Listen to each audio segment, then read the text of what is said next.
Hi, it's Peter. It's Friday. I hope you're well. Hope you've had a good week. I can't talk really about anything but the Eurovision Song Contest.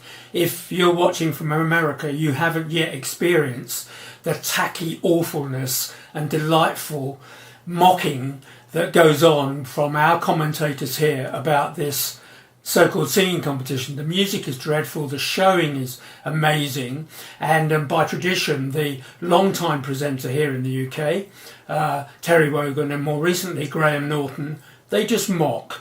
And so I know, because one of you was kind enough to tell me, so does the German commentator.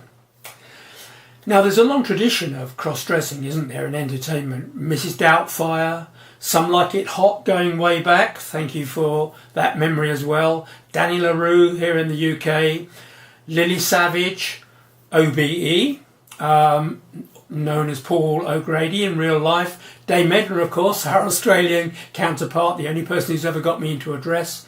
Eddie Izzard, intelligent guy.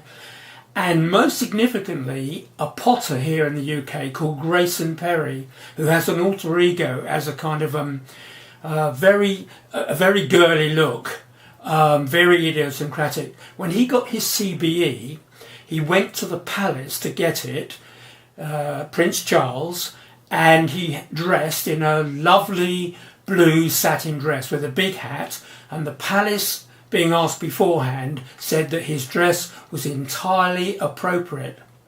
Royal approval. Ha! Except, I hear you saying, except in Russia. I won't make any comments about the awfulness of all of that. I put a picture comment on my Tumblr, so go and check that out, please. But the media here, of course, have been full of, not me, are full of this guy. Bearded man wins the Eurovision, okay? And the London Evening Standard, which has a readership of 2 million and ironically is owned by a Russian oligarch, has been covering with a double-page spread this story, partly because they also own a TV station, and the TV station is running a series of documentaries called The Queens of London. Very interesting. But the double-page spread was like an etiquette and a guide to where you can go clubbing. And there's a lovely little box about what to say and what not to say, about not using the expression tranny, about asking somebody if they're pre-op or whatever. Don't make generalisations about their sexuality. Do ask them about pronouns and so on. And don't ask them if they feel they're trapped in the wrong body.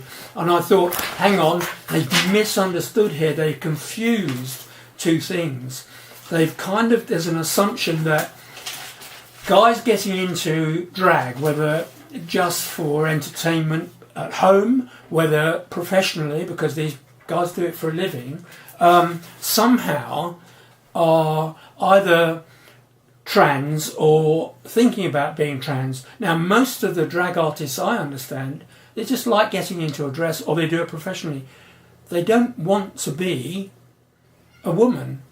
And I think the fact that Conchita wore his beard, that's his persona, he's quite clearly saying, I'm not. So my best friend Caroline texted me during the show, and she said, so amazing, so many good songs. She said, and a transgender guy to girl won from Austria. And Britain gave its 12 points to Austria. I'm going to have to talk to Caroline and explain really that feeling that you're in the wrong body, it's not that you want to become a woman, for example, but that you feel you were a woman always, but you happen to be born with the wrong bits, or vice versa. I'll tell you about my own experiences of drag are very limited, but there's something funny coming up. I've seen the tacky shows in Gran Canaria, really awful. But we've agreed in about 3 weeks' time we're going.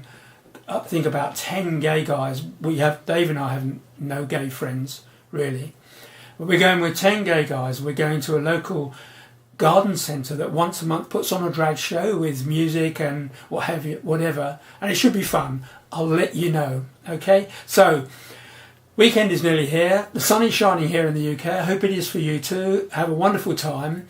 And if you want to climb into a dress, do it. Okay, special mention to those guys and girls doing A and AS levels. Okay, I feel for you. Soon be over. Okay, enjoy your weekend, and I'll talk to you next week. Okay, bye.